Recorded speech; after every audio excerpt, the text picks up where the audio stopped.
The Senate President is recognized.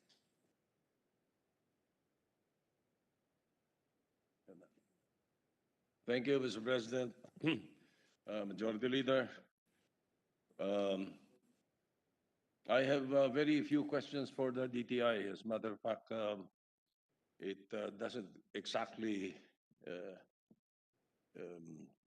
it's not exactly about their budget, but some of the policies that the government is undertaking.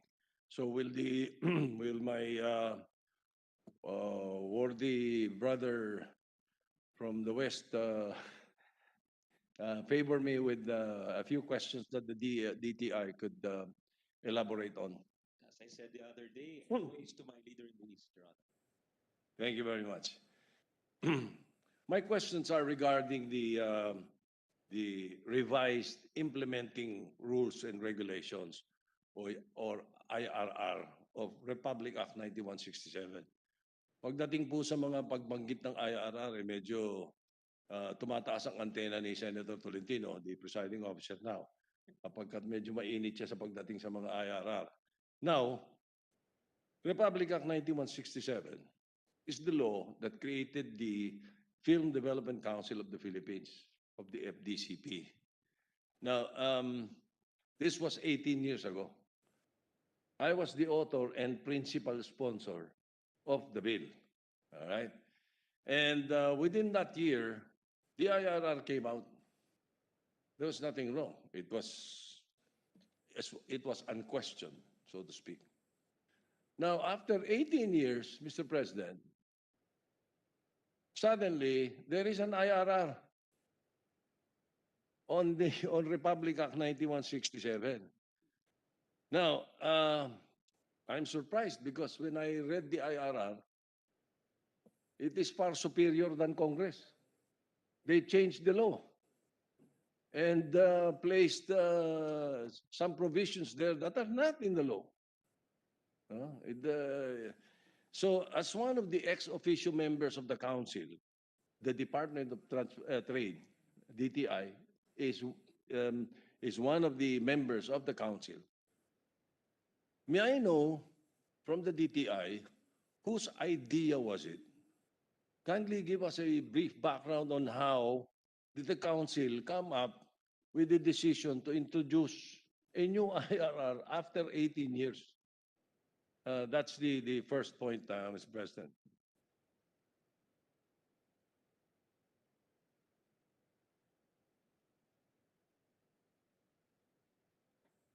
Honor, it's not Your Honor, Mr. President, the DTI is a member of it's an ex-officio member of the council, but the secretary himself has not been sitting there. It's usually a staff member who sits in the council, since the DTI is a member of many councils.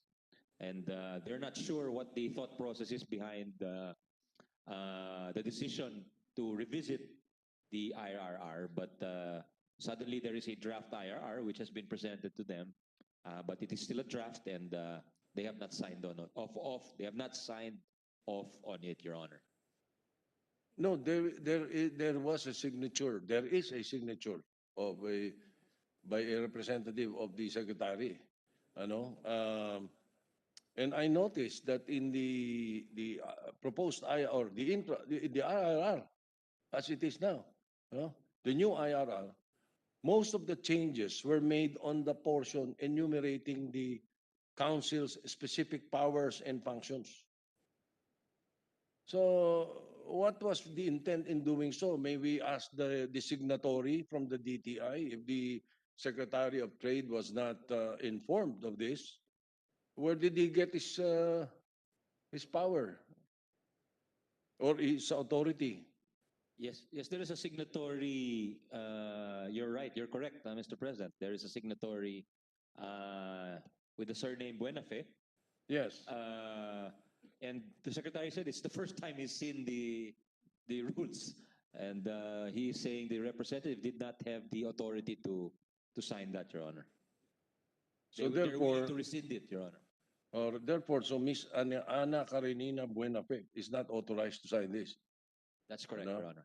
All right. Now, So may we know from her, were there any objections raised by the board members when they were proposed to, when these proposed changes?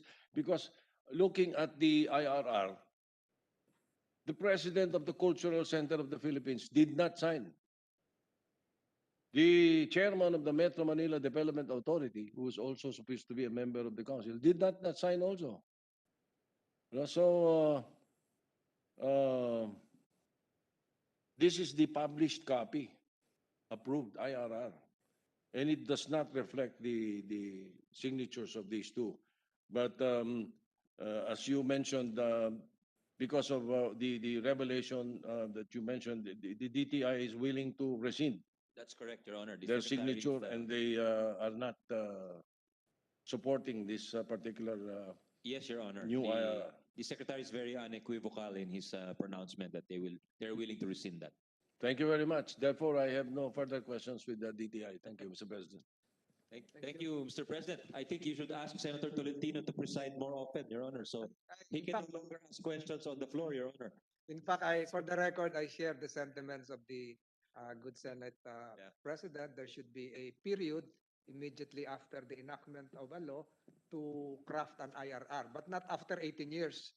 So that's really a matter that should be looked into by this chamber. Yes. Majority Leader? Thank you very much, Mr. President. Mr. Majority Leader, Yes, sir. I think the interpellation of the Senate President is a demonstration on how to make your point very briefly, Your Honor, Mr. President. May pinapatama. No, I'm just saying, Your Honor. Thank you, Mr. President.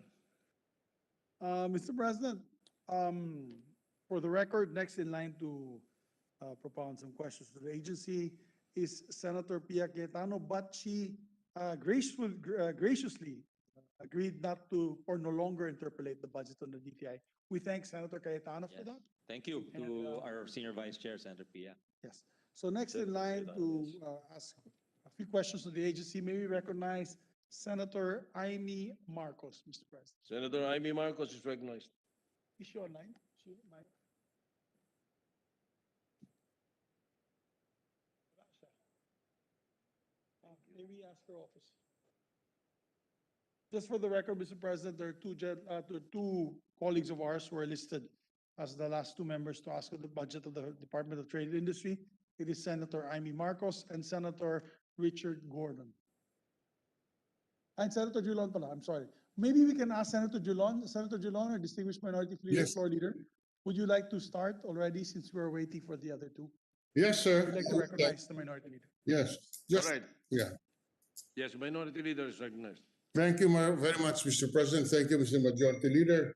Will the gentleman sponsor yield to a few questions on the DTI? Yes, of course, to our distinguished Minority Leader, the former Senate President. Thank you. Well, this was asked previously by Senator Recto, but for the record, do you confirm that PITC is the conduit that will be used to purchase vaccines? We confirm that that's the intention, Your Honor, since there is no loan agreement as of the moment, but in the discussions, the DOH is intending to use PITC as the purchasing entity, Your Honor. Yes. And I assume PITC does not have does have sufficient funds to procure these vaccines. Is that a correct proposition? If finally Your Honor, decided, yes, Your Honor. and therefore, did I hear it correctly that PITC will borrow from DBP and Land Bank the amount that is necessary? Yes, Your Honor, that is the plan.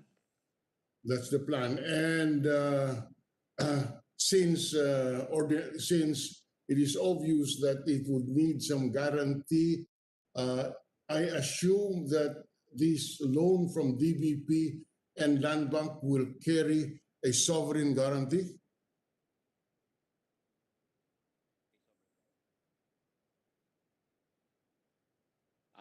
The secretary doesn't really know, Your Honor. He's saying DOF would be the one to answer that definitively, Your Honor. Yeah, but that's PI, since the secretary is the one, is the head of the department to which PITC is attached, he should know the condition of PITC, whether or not it would have the capacity to borrow 20 billion. And therefore, since it's going to, would the secretary confirm that? Would, on its own, would PITC have the capacity to borrow 20 billion? Malamang ganun. He's saying you are most likely correct, but as a factual matter, he cannot confirm that because they've Right. not met yet on that the actual terms of the loan agreement, Your Honor. But you are correct that there is no ability to borrow on the part of PITC. Yeah. Okay. So because as Senator Recto asked, this will be paid. The loan will be paid through appropriation from the national budget. Yes, Your Honor. Correct, Your Honor. Now, question: is PITC exempt from compliance with the procurement laws? No, Your Honor. Okay. If they are not, it is not. No, Your Honor. They're not exempt.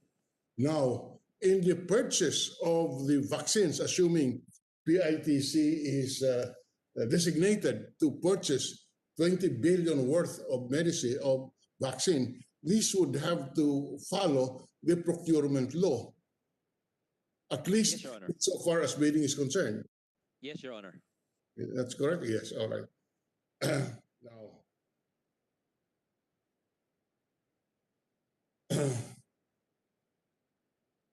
the 1 minute suspension, just 1 minute, sir.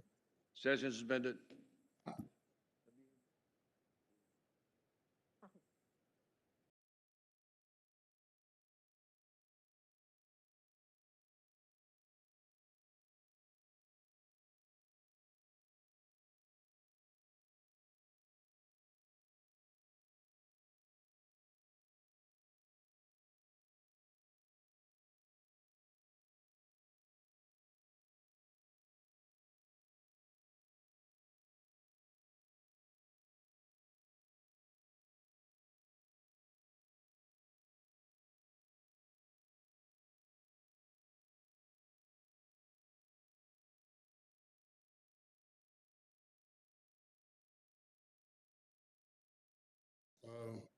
Just for the record, PITC is a government-owned and controlled corporation created by law.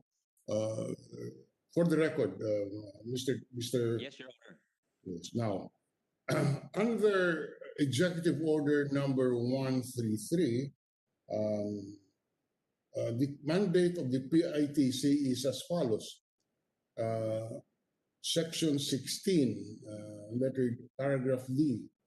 The corporation, referring to PITC, the corporation which shall be supervised by the Undersecretary for International Trade shall only engage in both export and import trading on new or traditional products and markets not normally pursued by private business sector. Under this charter, as I read, would, in the opinion of the good sponsor, would the PITC be qualified to procure the vaccines? Yes, Your Honor. Hmm? Yes, Your Honor. All right. Now, but only complying with the Procurement Act. Yes, they must comply, Your Honor. Yes. Now, who makes a judgment, Mr. President, if the procurement of services or goods will be done by the agency or by PITC? How is the decision arrived at? I think usually my impression is that it's the agency who chooses to pass on that responsibility, Your Honor. Since I was told yesterday by, I think it was the DILG or the PNP rep, kapag nagmamadali ho sila sa bidding, kasi pagka late na ho yung release in the calendar year, let's say the money is released October or November, they're under pressure to bid it out because the money may revert. Pag nilipat po sa PITC, wala pong ganong time pressure. So that's one of, I was mentioning to our Senate President Pro Tempore, Senator Recto, that's one of the incentives, I think, for bidding or outsourcing it to the PITC, Your Honor. Yes. And how does the, if it is true, how does the PITC justify doing the procurement for, is it fire stations mentioned by Senator Recto? Yung fire stations is being done for the Bureau of Fire by PITC. Is that a correct recollection?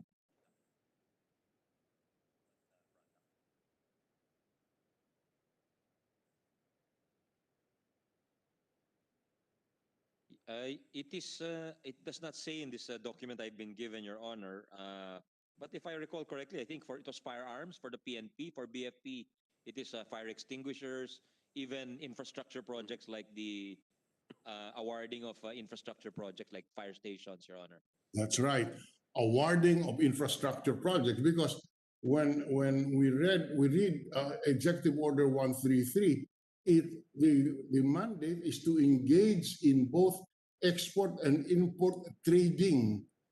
I cannot see how construction of fire stations can be considered as trading. That's why I'm asking who determines whether the procurement will be done by the PITC. Well, as a matter of practice, it's really the agency. I think they decide, and then I think there are a number of agencies who have preferred to let the PITC do the bidding, Your Honor. Yes, but doesn't the secretary screen this, or at least this is cleared with him? Because apparently this is not in the mandate of PITC. It is not export or import, or it is not export and import trading. It is construction of fire stations. The secretary is on the board. There is a board, Your Honor, of the PITC, and they are aware of the transactions that pass through the PITC, Your Honor. Yeah. I'm sorry, but if I can repeat the question, how is the construction of fire stations justified under the mandate of the PITC, specifically Section 36, Section 16, no, 36, Section 30, I'm sorry, Section 16, Paragraph D of EO 133.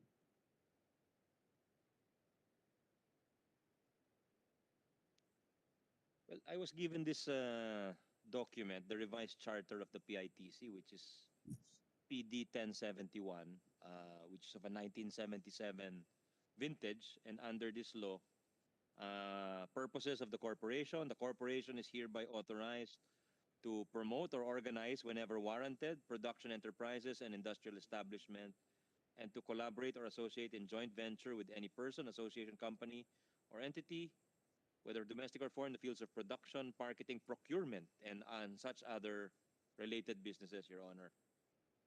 We're And aware then of there that. is Section 6 also, Your Honor, in the powers of the corporation. There is a phrase there, among the powers, there's a listing of the powers to establish, maintain, operate, or conduct branch business for the transaction of business for itself on behalf of others, so and so forth, and generally to transact and undertake an agency business, whether in aspect of any commercial or financial matters, Your Honor. Yes, we are aware that those are the powers under the PD that you mentioned. We wish to point out, however, that that has been amended under Executive Order 133, which was issued during in 1987, January 27, which was during the time of the revolutionary government, and that provision of the PD being read by the good sponsor, to our reading has been amended by section 6, under section 16, paragraph D of EO number 133. Anyway, we leave it at that, Mr. President. But let me ask,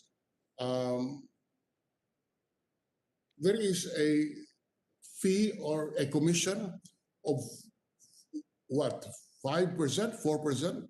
What is the commission?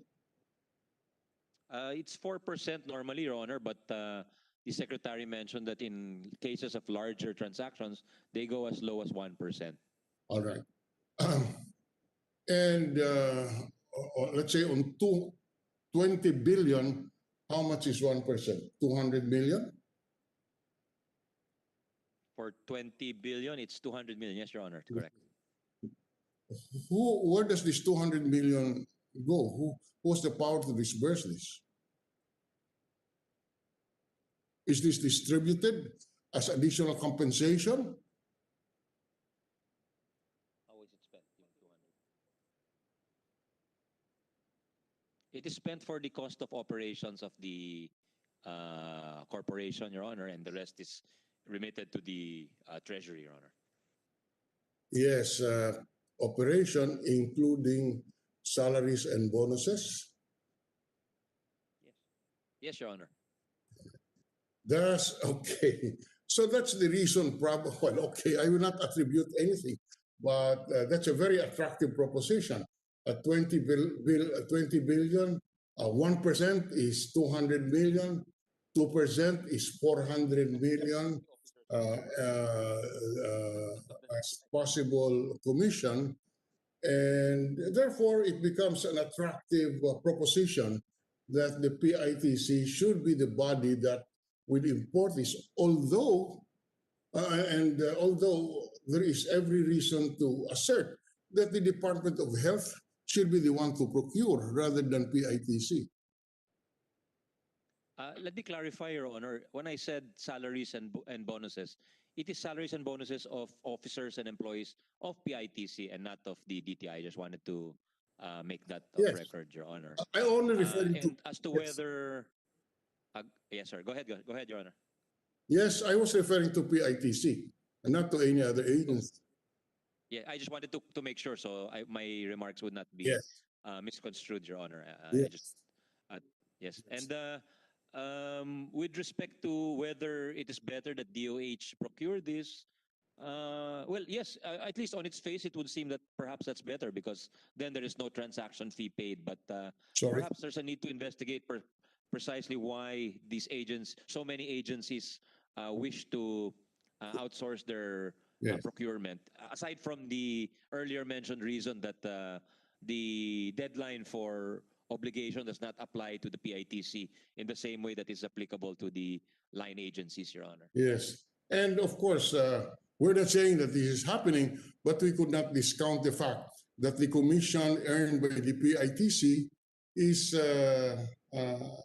could be a reason for the choice of PITC as the procurement arm. Well, from the point of view of PITC, certainly it is an attractive come on, Your Honor, and they would have every incentive to seek out every possible procurement they can because it redounds to their benefit, Your Honor. But as to the benefit aside from the time or temporal aspect, I'm not too sure what other incentives there are for the outsourcing agency. So I apologize for that. It's not something I'm too conversant with. Yes, we can appreciate that. And we regret that we are asking all these questions, but it so happened that in times of this pandemic, with 20 billion as a possible procurement by PITC, we are looking at a commission of anywhere from 200 million to 1 billion if it's 5%. Now, these are public funds, if I may assert. These commission are public funds.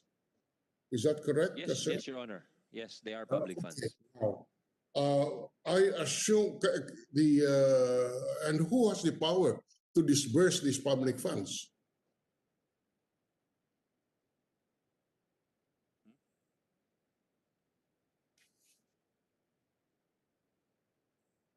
Is the question referring to the commission, Your Honor? The money Yes. received as commission? Yes. The president or the board? But who acts for the corporation? If it's like a regular corporation, it's the board and the president. It's the executives and the board, Your Honor, who make the decisions, just like any other regular corporation, Your Honor. Right. So it is the board who would authorize this. Now, would the board members also have a share in the commission? No, Your Honor. No, all right. They were quick to answer that, Your Honor. I must say, without hesitation, Your Honor. Okay, good. Now, Senator Recto earlier proposed that to avoid any doubt in the public mind that maybe in the importation of the COVID vaccine, if PITC is used as the importing agency, that it should waive the commission anywhere from 1 to 5%, because at 20 billion, this is anywhere from 200 million to 1 billion. Did I hear it correctly that the PITC is willing to waive this? Because we can also impose this as a special provision as suggested by Senator Recto.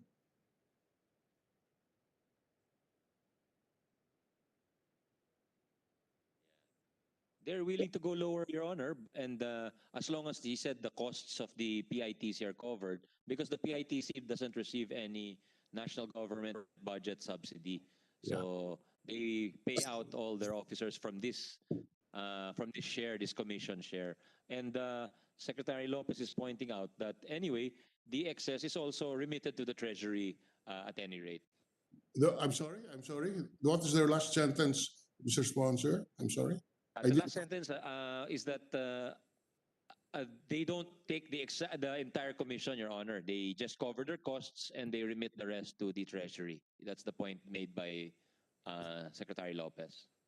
Well, okay. So, which compels me now to ask the Secretary to submit to this the committee and therefore to the Senate the list of projects or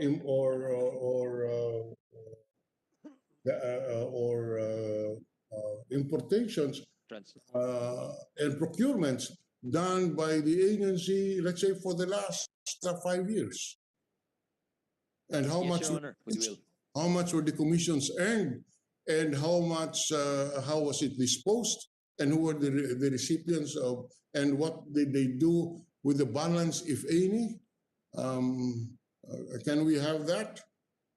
Yes, Your Honor. Yeah, we will submit, Your Honor. Okay, please. Now, who is the head of the agency? We've been talking about this agency. We're not familiar with it, but now I ask, who is the head of the agency?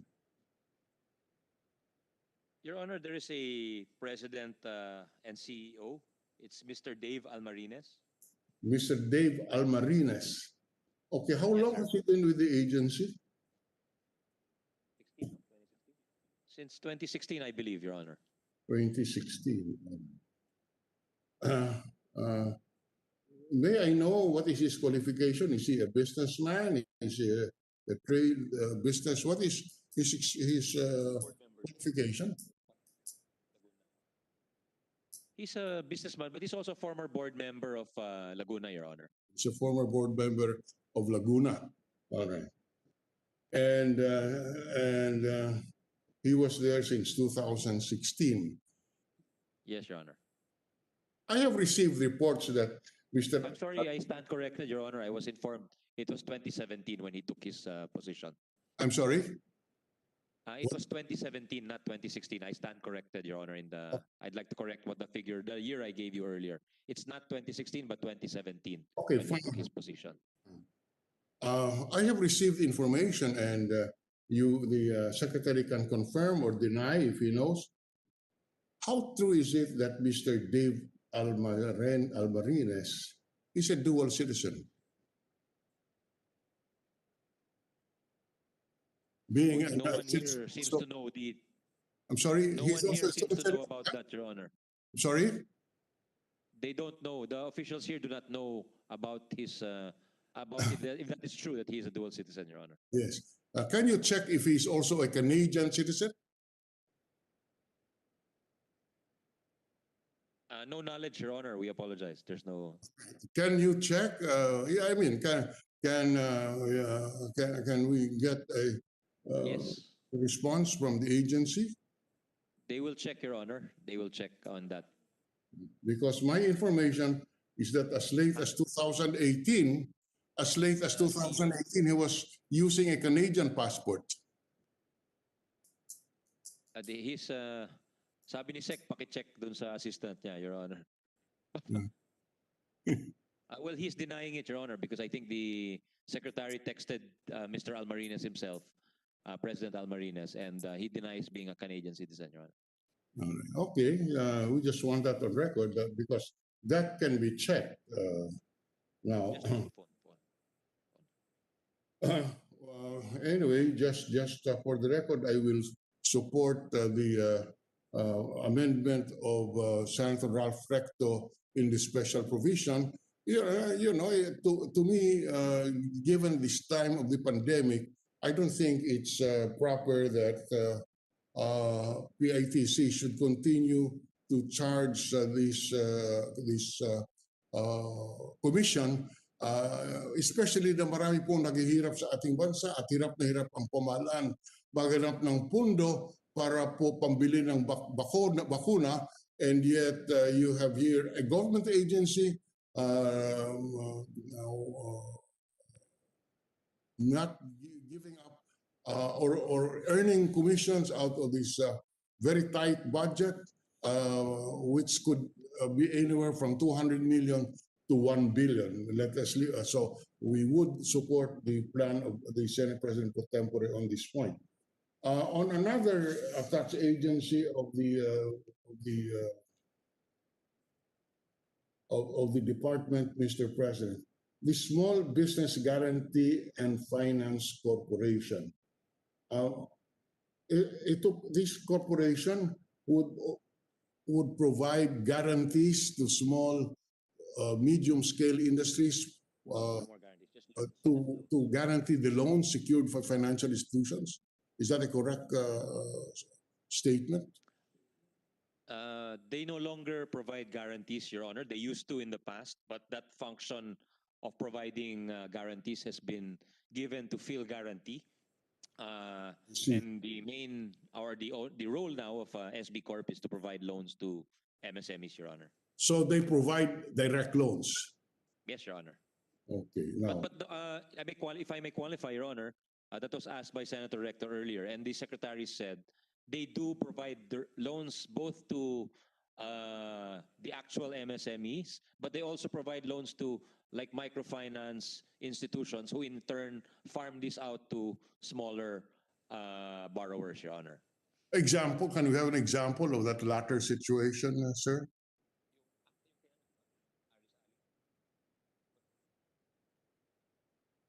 Like a card MRI, Your Honor, it's a very well known, it's the biggest microfinance. They're like the Muhammad Yunus of the Philippines.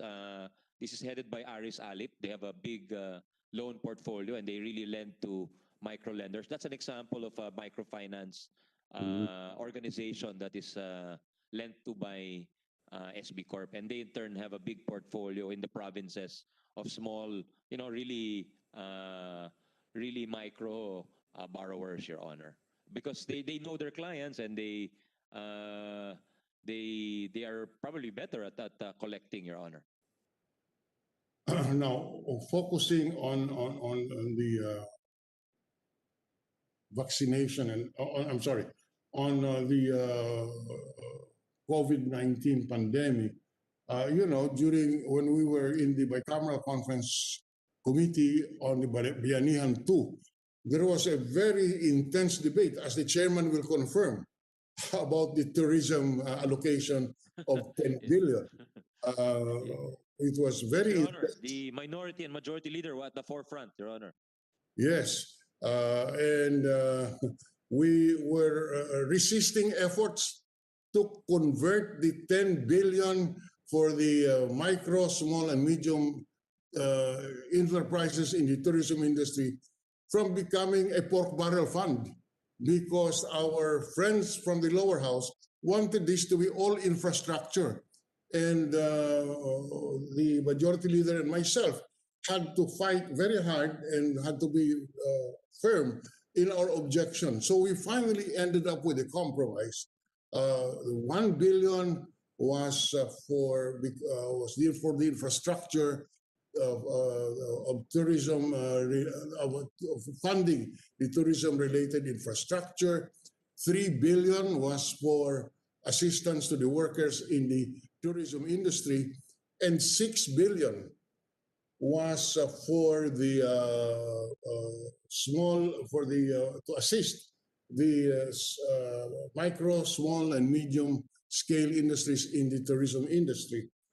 Of the 6 billion, how much has been released? Is it 5 billion? Did I hear that correctly, Mr. President?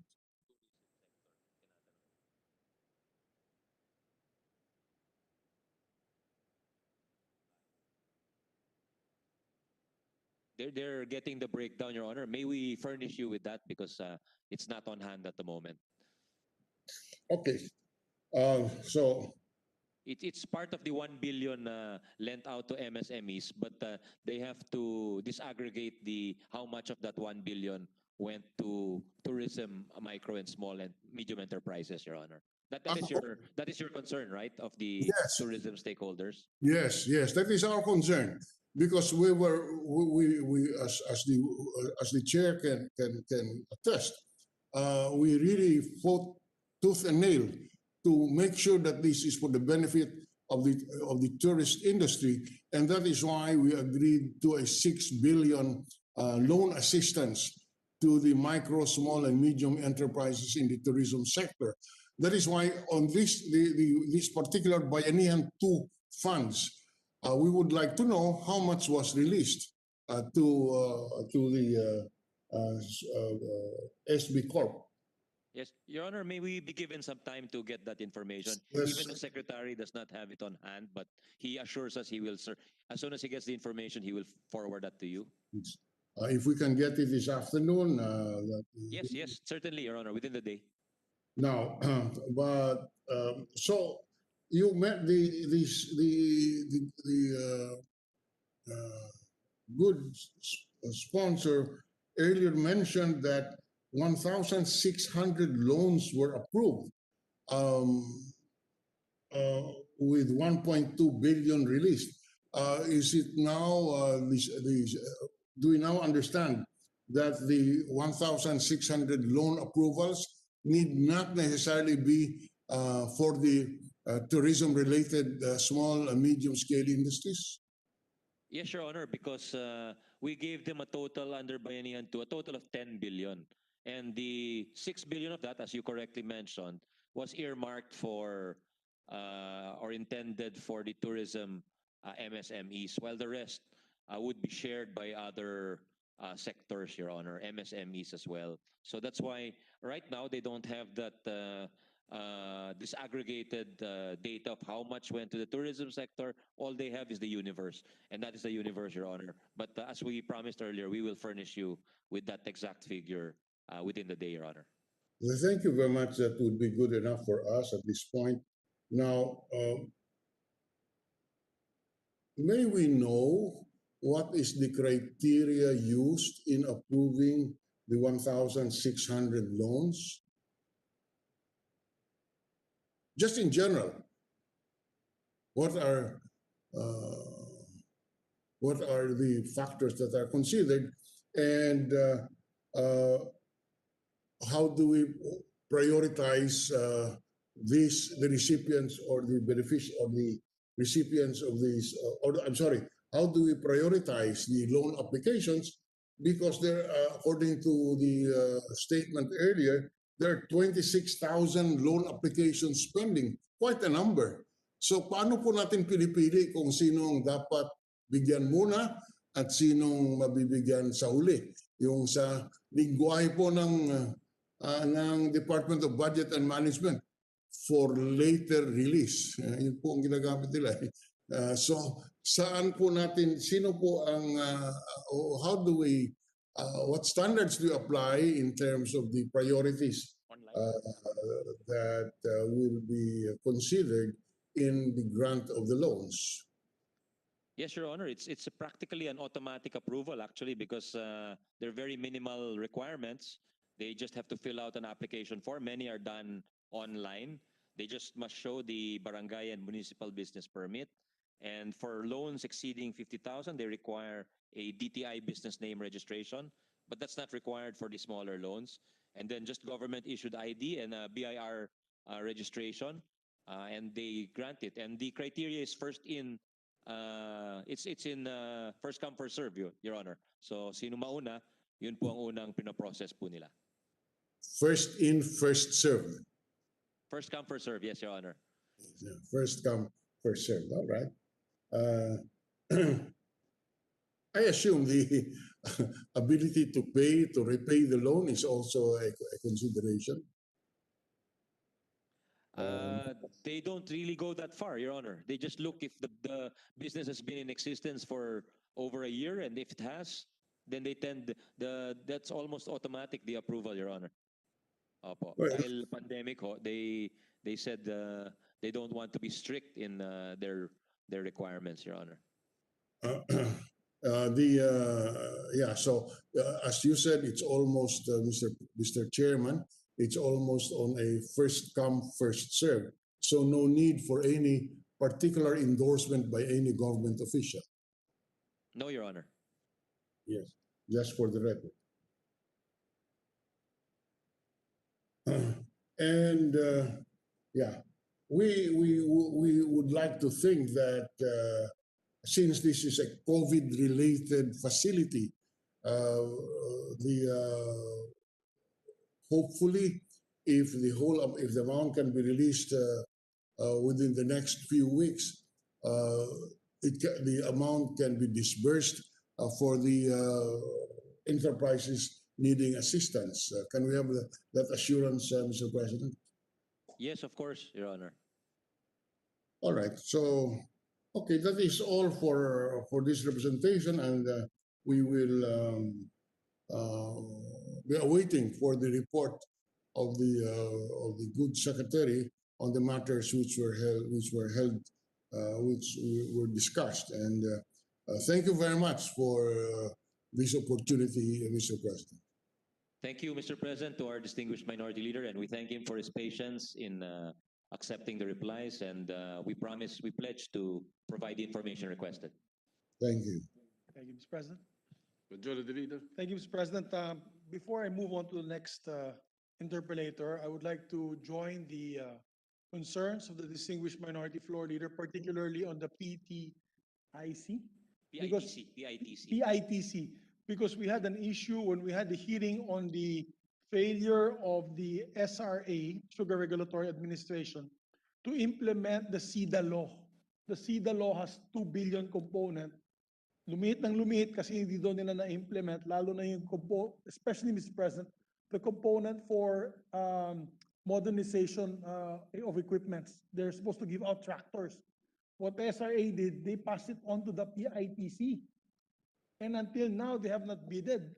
This is a 2016 fund or 2017 fund. 2017, if I'm not mistaken.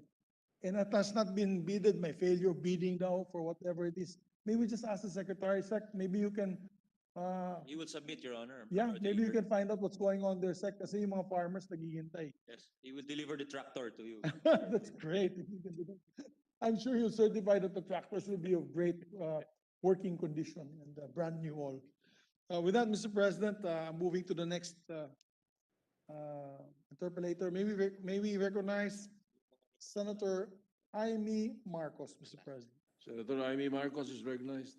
Thank you very much, Mr. President, and thank you very much, Majority Leader. To my chairman of the Committee on Finance, it's just a number of clarifications and a request. Firstly, I'd just like to clarify about the PITC.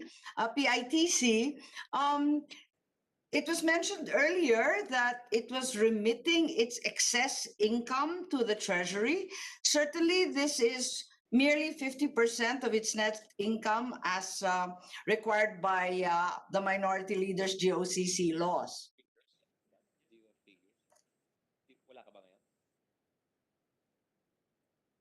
The secretary says he can submit a report to us, but I don't think he has the figures right now, Your Honor. This is similar to what Minority Leader Drilon was requesting. We'll also furnish you a copy, Your Honor.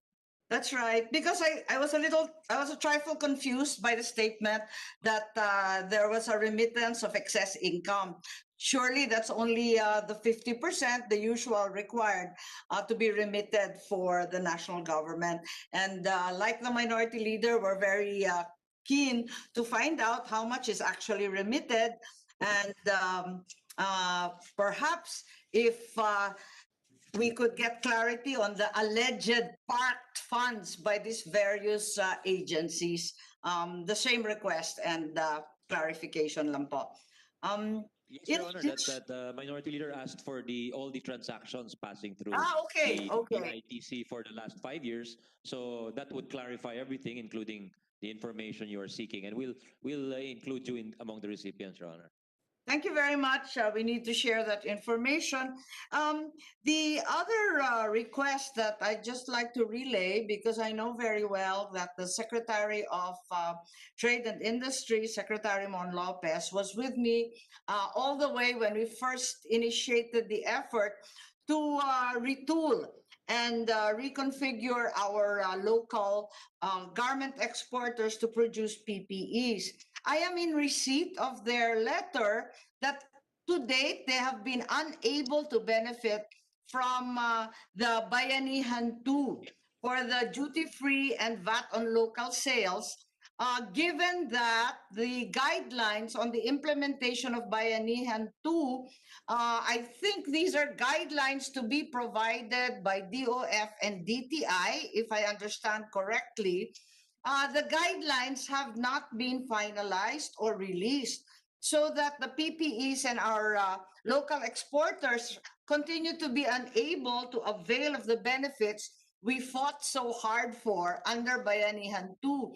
Would the Secretary please enlighten us on the problems encountered in these guidelines, Mr. Chairman?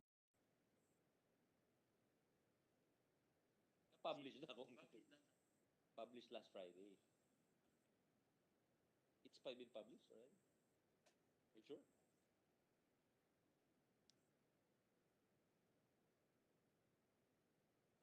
The Secretary says it has just been signed by DOF and DTI, this agency, and it's about to be published. If it has not been published, he's trying to make sure, Your Honor. Siyempre, kinakabahan kasi sila kasi as we know very well, until we amend the law, Bayanihan 2 is good only till the 19th of December. Ilang araw na lang natitira. So talagang kinakabahan sila, baka wala raw benepisyo. In fact, nagtatanong sila kung pwedeng isingit na raw sila sa CREATE dahil sayang na sayang yung pakinabang. Sana nga ho, dapat dahil palagay ko kailangan pa ho yung mga PPEs in the near future, Your Honor. That's right, that's right. And if we may be reminded, these garment exporters reconfigured their factories, bought equipment at great personal and corporate expense. So kawawa naman at hanggang ngayon hindi pa talaga nakakabuo ng anuman government purchase. So pilitin po natin That's po. a very good point, Your Honor. That's a very good point. We have to make good on our end of the bargain, Your Honor. Thank you very much, Mr. Chair. The other complaint that I've heard from so many of the DTI constituents, as it were, is the fact that the changing consumer behavior has not been addressed by DTI through any of its plans or projects. what exactly are we doing about an initiative close to my chairman's heart, the Tatak Filipino, Buy Local, Go Local program? Meron na bang ginagawa dyan? Kasi wala tayong masyado nakikita sa budget.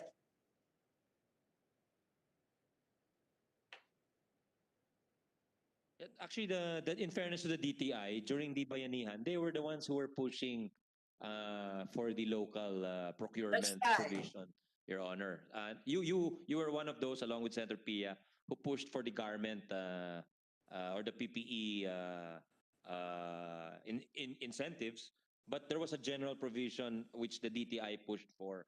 And although, given the lack of a specific budget for that, just for that advocacy, they've tried to inject that in their many transactions. And they're saying, even if just the government would prioritize Philippine raw materials, That's right. Philippine inputs in its purchases, it would go a long way, Your Honor. I suppose what it is that local producers are very concerned that adjustments to the new normal consumer behavior and also in trade are not apparent in the present DTI budget or program. Clearly, there is a radical rush to Ilocano-style saving and belt tightening. Tapos, wala raw tulong sa pagko-convert to e-business, online na business. Sana tulungan daw sila. Wala rin raw tulong dito sa mga bagong trend na bulk buying, stockpiling, yung ating mga supply chains. Your Honor, there's a budget for Go Local. That's 9.2 million. It's a bit, admittedly, quite Lilliputian in nature, but it's a start. And they have a budget for small and small and medium entrepreneurs to go online. So every time a small enterprise reaches a new market, that's increased access for local goods, Your Honor. And they also help micro and small MSMEs to be part of larger value chains. So in a sense, when they expand their clientele, that's also helping local suppliers, Your Honor. Yes, that's right. I think what they are looking for are complete, concrete programs for going online, expanding their e-businesses, because they certainly need help with that. Also, the changes in consumer behavior that have switched, for example, from fashion and clothing to food.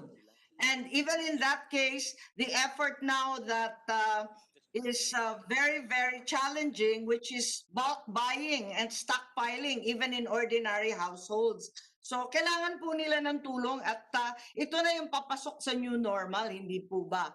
Including the supply chain. How do we realign all these needs coming from China, for example? These are the things that I'm always getting asked in the Committee on Economic Affairs, and which government agency can they get a helping hand from? Just this data is very indicative, Your Honor. As in March of this year, there were 1,700 online registered businesses. And as of October, there are 82,000 online registered businesses. And the DTI assisted several of these businesses to go online, Your Honor. And they continue assisting these businesses. So that is what I mentioned earlier. When you when you expand the market of a very small enterprise, you're already helping them. And most of these, or if not all of these enterprises, Your Honor, are local businesses. Yes, perhaps we should try to establish, by way of suggestion, a counter moving towards the new normal. And all these e-businesses that should flourish would actually be better regulated if they were with the DTI in the first place. Further, the efforts to convert, for example, to bulk buying, stockpiling, is also very expensive for the MSMEs, as well as the supply chain realignments that have now become necessary. We all know that payment portals and cashless purchases are still problematic in terms of security. And I think these are the things that they're looking for from the DTI. So maybe a new normal for trade and consumption is in order. Yes, we agree with you, Your Honor. And I remember in last year's budget deliberations, we asked the DTI, in fact, to use its network of negosyo centers to come up Yes. with new performance indicators. This is pre-pandemic, Your That's Honor. right. We asked them to measure not just how many they have served, but to come up with qualitative metrics to measure, for instance, what was the income and what was the number of clients of that small enterprise before when it entered the negosyo center, and after it received the mentoring and the introductions to the supply chains, the value chains, etc. What was the result? I have asked them to do that, and I think they have initiated that process, Your Honor. But because with the advent of COVID, the figures are bound to be lower, Your Honor. So in a sense, that is an outlier. This year, 2020, might be considered an outlier because of the depressed demand. You're really not measuring the true potential of an economy or of an enterprise, Your Honor. Yes, we're in full agreement with our chairman, and certainly the conversion of these negosyo centers and the other points of sale that the DTI has access to into the digital or electronic space may register, in fact, not the downturn that the chairman is talking about, but in fact, a big increase like the online businesses. And we know for a fact that the thousands of jobless Filipinos, particularly the fresh graduates of class 2020, see hope only in e-businesses. So maybe there is a need to concretize these efforts, make them separate and available to the public so that everyone who needs these services can avail of them. Thank you, Mr. Chairman. Thank you very much, Your Honor. And the DTI mentions that in 2019, they actually measured that those who attended their sessions, the mentoring, registered sales increases of up to 80%, Your Honor. So this is along the lines of what Her Honor, the good chair of the Committee on the Economic Affairs, is advocating at the moment. And we thank her for her very progressive ideas, Your Honor. Mr. President.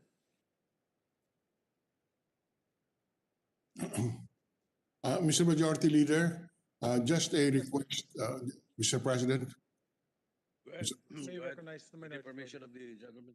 just the good sponsor has committed that the information that we requested earlier will be submitted within the day.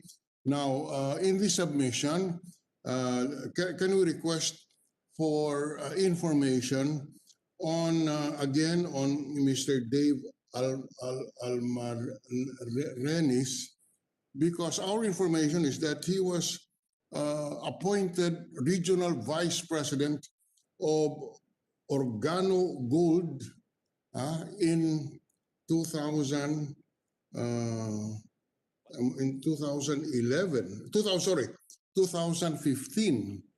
He was still the regional vice president of a Canadian company as of that date. And on March 18, on May 6, 2018, he used a Canadian passport going to Honolulu. This is a very specific information. So can we ask for as part of the submission, and maybe a denial from the head of PITC that he is a Canadian citizen and that he used the Canadian passport for his trip to Hawaii on May 6, 2018. Even after his appointment. Yes, Your Honor, we will comply with your requests. Yes, we would prefer that it be under oath so that we don't have to call Mr. Almarinez. Thank you very much, Yes, Your sir. Honor. Yes, Your Honor. Yes. Sec Lopez is giving the thumbs up, the favorite sign of the majority leader, Your Honor. Thank you, thank you. Thank you, Mr. President. So with that, no other member, well, we had online, we had supposed to be Senator Gordon, but he sent word that if Senator Marcos is already or no longer, or is finished with her interpellation, he will no longer interpellate if he's not yet ready. He's not yet online, Mr. President. So therefore, we can move forward and approve the budget. But Senator Marcos, yes. Yes, Majority Leader. Somebody just put in a quick query. I'm not certain if this has been asked before. This has to do with the Philippine Pharma Procurement. It appears to be a company under the PITC as well. If the chairman could give us some light on this. It's supposed to be the preferred procurement organization for pharmaceutical needs of the government. And it is once again under PITC. I've actually never heard of this company before, but apparently it's been in existence for quite a long time and will be in charge of the procurement for all vaccines. Is that correct? Your Honor, there is a PhilPharma Corporation that is owned jointly by the NDC, or the National Development Corporation, and the PITC. They are the main stockholders of this corporation, but I was told it has not been functioning for the past few years. I see. Is it the intent that this corporation will be resuscitated somehow and become the procurement arm for the vaccines in the future? Probably not, Your Honor. It's still PITC kasi ang recommendation po ng GCG i-collapse na po or i-abolish na po itong tinatanong ninyong Philippine Pharma Corporation. So wala na po yun. Hindi yun ang gagamitin para sa vaccine. Hindi po. Okay, thank you very much. Just point of clarification. Thank you. Thank you, Your Honor. Thank you. Mr. Chairman, before we approve the budgets, just a reminder to our dear Secretary Supermon, who's with us today. We approved the new CDA charter, and I think there's still supposed to be personnel that's supposed to be appointed. Just a reminder, Secretary, para magkaroon na po tayo ng... I-appoint niyo na daw yung mga bata ni Majority Leader. Wala Mr. po ako nire-recommend. I'm just joking. Actually, I'm joking. the Secretary asked me Yes, certain people, and I told him they were good people. Yeah, pending recommendation. Baliktad, hindi ako nagre-recommend. Siya nagre-recommend. I'm Sabi just ko, kidding, Your Honor. because I know the character of many of the characters of the many of the cooperatives that we work with. Okay, with that, Mr. President, I move that the budget of the Department of Trade and Industry, Office of the Secretary, Board of Investments, Construction Industry Authority of the Philippines, the Cooperative Development Authority, the Design Center of the Philippines, the Philippine Trade Training Center, the Center for International Trade Expositions and Missions, the Small Business Corporation be deemed submitted. I so move, Mr. President.